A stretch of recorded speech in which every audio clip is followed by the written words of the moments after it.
kon ne communes yi ensemble communal yooyu noonu amoon nañ ko problème bu amee ci seen biir gox yi mu am ñoo xam ne ñooy saytu loolu ci biir kon am na sax problème yoo xam ne tey problème judiciaire la yoo xam ne ñu nekk en cours te amaana na mu demee réellement ñu nekk ci enquête yeeg yeneen détails ci topp mun am na ñoo xam ne peut-être bu ñu teewoon tey exprimer ñu ci benn yoon mën na jeex tàkk ndax dinañ xam fa dëgg féete wala la nga xam ne mooy fay coow la kon ndimbal la boo xam ne peut-être mën naa far benn tawat boo xam ne amee nañ ko di ko dundaale ci société bi ñu nekk ñaareelu pàcc bi mooy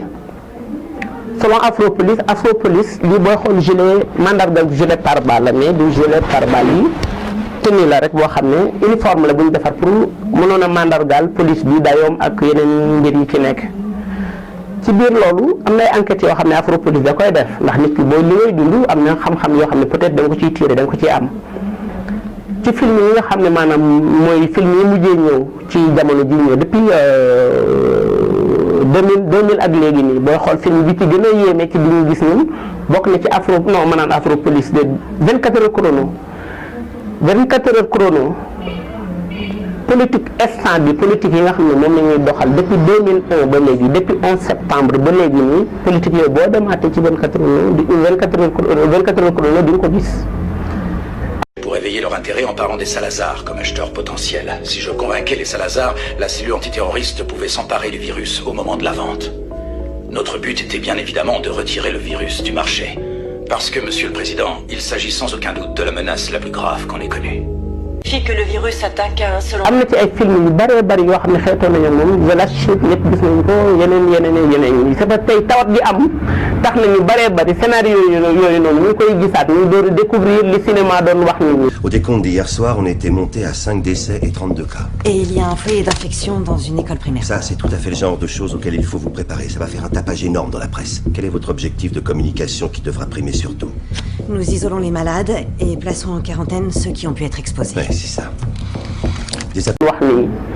loolu yëpp benn théorie la boo xam ne nag bu tuuti la par rapport ak li xew. Et dans le cas présent, vous avez une idée du taux? Sa vitesse de multiplication dépend de tout un ensemble de facteurs. Il y a la période d'incubation, combien de temps on reste contagieux, mais il se peut très bien qu'une personne soit contagieuse sans en avoir le moindre symptôme. Il nous faut savoir ça aussi. Il nous faut aussi connaître la part de population susceptible d'être contaminée. A priori, ça concerne toute personne ayant des mains, un nez et une bouche. Quand nous aurons le R0, nous serons en mesure de nous faire une idée de l'étendue de l'épidémie. Ah, c'est une épidémie maintenant. Une épidémie de quoi, au juste? On a envoyé des prélèvements au CDC. Dans 72 heures, on saura de quoi il s'agit. Si on a de la chance. Et il est clair qu'on n'a pas de chance.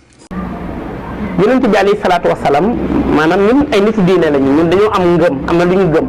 xam nañ ne am lu jiitu ci ñun suñu jëm yi muy suñu borom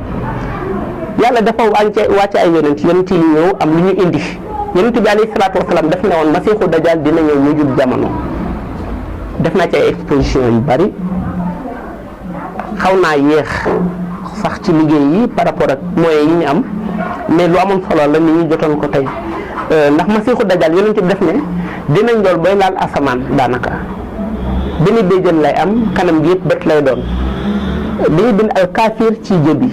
alkaafir tey boo ko doon xool tey bu ñu doon exposé tey ñun Masiixu Dajjal ci ni ñu ko comprendre ci jamono ji ñu nekk waxuma politique yi nga xam ne moom mooy li exercer dëggantaan Masiixu Dajjal Masiixu Dajjal bu ñu ne bu Yonent bi ne dañuy bind alkaafir ci jëbi rek yow téléphone boo mën a gis wala lu mu mënoo doon ci xeetu bu caractère yooyu koy caractériser da ngay gis ne dafa ko matricule ci jëbi matricule lay am matricule bi nag yow boo ko liiree par rapport ak société bi nga xam ne moo koy defar nga gis benn tur nga xoolaat beneen mu amaat beneen marque société nga ne noonu alkaafir lañ ma doon wax ngay xaar alkaafir doo gis alkaafir ndax boo xoolee téléphone yëpp nga bokk système bi ñuy def ñun ñëpp a bokk li ñuy def et puis benn organisme la ñu amee fokk nga connecté wu pour mën a fonctionner fan ngay connecté wu réseau ngay am pour mën a connecté wu satellite bi nag moo nekk ca kaw am ay capteurs yu nekk